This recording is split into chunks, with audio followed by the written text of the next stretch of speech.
नमस्कार, आप देख रहे हैं NBC 24 और मैं हूं आप सभी के साथ ब्रह्मचारी आशीष। और जैसे जैसे चुनावी रणभेरी बच चुकी है तो ऐसे में लगातार सभी बड़े नेताओं को उनके कार्यभार सौंपे जा रहे हैं। गुप्त सूत्रों के हवाले से बड़ी जानकारी निकल करके सामने आ रही है कि नीतीश सरकार के सभी कैबिनेट मंत्रियों को कई सारे जिला जो है वो दिए गए हैं। उनको उन्हीं के दिशा निर्देशन में अब तमाम चुनाव के जो कार्यक्रम है वो कहीं ना कहीं और भी तमाम छोटे छोटे स्तर पे जो भी कार्यक्रम है क्रियान्वयन करने की जो तमाम जो अधिकार हैं वो उन लोगों को दिए गए हैं। लेकिन अभी तक इन बातों को गुप्त रखा गया है। क्या है पूरी अपडेट, एक बार जानिए। तो नीतीश कैबिनेट के मंत्रियों को जिला कार्यक्रम कार्यान्वयन समिति का अध्यक्ष सह जिला का प्रभारी मंत्री बना दिया गया है, लेकिन अधिसूचना को अभी भी गोपनीय रखा गया है। कैबिनेट सचिवालय की तरफ से मंत्रियों को इस बारे में जानकारी दे दी गई है। विश्वस्त सूत्र बताते हैं कि 4 अप्रैल को ही इस संबंध में पत्र जारी हुआ है। सभी मंत्रियों को अलग अलग पत्र भेजा गया है। प्रभारी मंत्री के संबंध में जो अलग अलग अधिसूचना जारी की गई है उसमें स्पष्ट किया गया है कि लोकसभा चुनाव को लेकर आदर्श आचार संहिता लागू है, लिहाजा इस का 100% अनुपालन करें। जानकारी के लिए मॉडल कोड ऑफ कंडक्ट की प्रति भी मंत्रियों को भेजी गई है।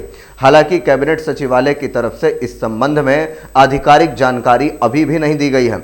खबर के अनुसार बिहार के नंबर 1 डिप्टी सीएम सम्राट चौधरी को पटना का प्रभारी मंत्री बनाया गया है। वहीं दूसरी ओर डिप्टी सीएम विजय कुमार सिन्हा को 2 जिलों का प्रभारी मंत्री बनाया गया है, जिसमें से एक मुजफ्फरपुर है और वही दूसरा भोजपुर जिला है। बताया जाता है कि श्रवण कुमार को समस्तीपुर जिला कार्यक्रम कार्यान्वयन समिति का अध्यक्ष सह प्रभारी मंत्री बनाया गया है।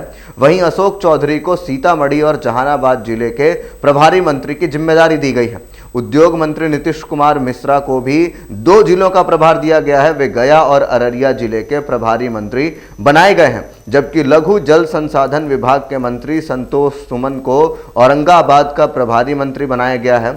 हालांकि कोई भी मंत्री आधिकारिक तौर पर यह नहीं बता रहे कि उन्हें प्रभारी मंत्री बनाया ही गया है या नहीं, लेकिन विश्वस्त सूत्र बता रहे हैं कि 4 अप्रैल को ही मंत्रिमंडल सचिवालय विभाग की तरफ से प्रभारी मंत्री बनाए जाने की पत्र मंत्रियों को भेज दी गई है। नीतीश कैबिनेट के कुछ वरिष्ठ मंत्रियों को 2-2 जिलों का प्रभारी मंत्री बनाया गया है।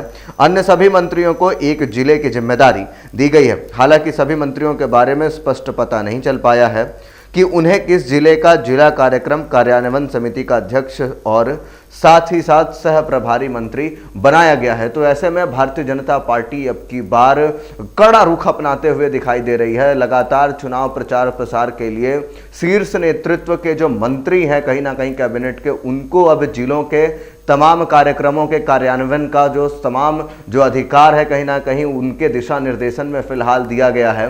और सबसे बड़ी बात है कि फिलहाल भारतीय जनता पार्टी इसको छिपा करके रखी है, इसको अभी भी गुप्त रखी है कि किस जिले का किसको कार्यभार सौंपा गया है। और जो भी बड़े स्तर के जो तमाम मंत्री हैं उनको एक साथ 2-2 जिलों का प्रभार सौंपा गया है, तो वही दूसरी ओर जो थोड़े छोटे स्तर पे हैं उनको एक-एक जिलों का प्रभार सौंपा गया है। लेकिन ये बड़ी बात फिलहाल जो निकल करके सामने आ रही है कि अभी तक इस चीज को गुप्त क्यों रखा गया है। दरअसल भारतीय जनता पार्टी अब गोपनीय तरीके से चुनाव में बाजी मारने के लिए लगातार प्रयासरत है।